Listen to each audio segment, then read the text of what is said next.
কাঁঠালগুলো আগেই আমি সিদ্ধ করে রেখেছি, এখন এগুলো একটু মথে নিচ্ছি।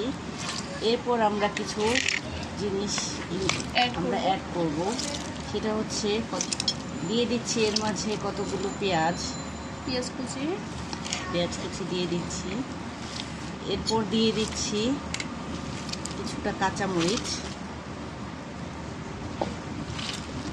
পরিমাণ মতো নাকি, যে যতটুকু পরিমাণ খায় ওই পরিমাণ অনুযায়ী দিয়ে দিচ্ছি আদা রসুন বাটা, দিয়ে দিচ্ছি ধনিয়া পাতা, দিয়ে দিচ্ছি কিছুটা ধনিয়া গুঁড়া,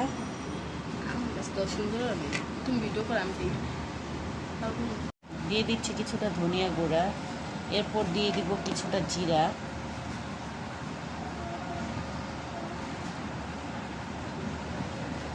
লবণ, দিয়ে দিচ্ছি পরিমাণ মতো লবণ। আগেই লবণ দিয়ে সিদ্ধ করে নিয়েছি, তারপরও একটু দিয়ে দিয়েছি। সিদ্ধ করা ছিল আগে। এখন দিয়ে দিব কিছুটা কর্নফ্লাওয়ার, বেশ কিছুটা কর্নফ্লাওয়ার দেওয়া হবে।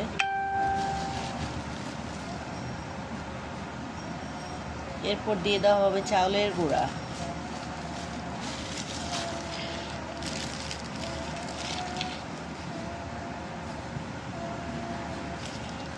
চালের গুঁড়া দেওয়ার পরে একটু পানি দিতে হবে।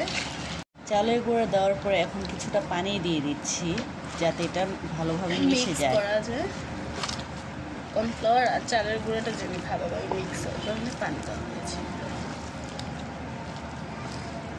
এগুলো। তারপরে কাঁচা কাঁঠালের পাকোড়া বানানোর জন্য ডোটা আমাদের তৈরি হয়ে গেছে। এখন আমরা তেলে ভেজে নেব। এভাবে করে তেলে ভেজে নেব।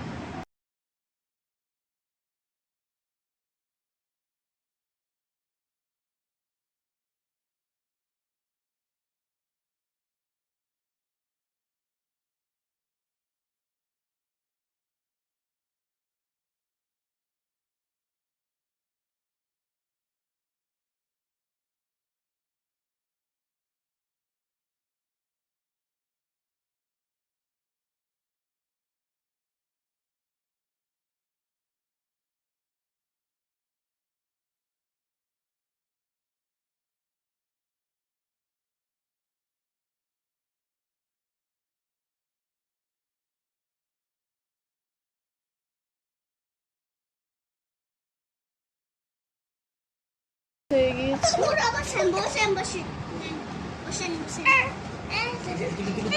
ওদিকে তো আর একটু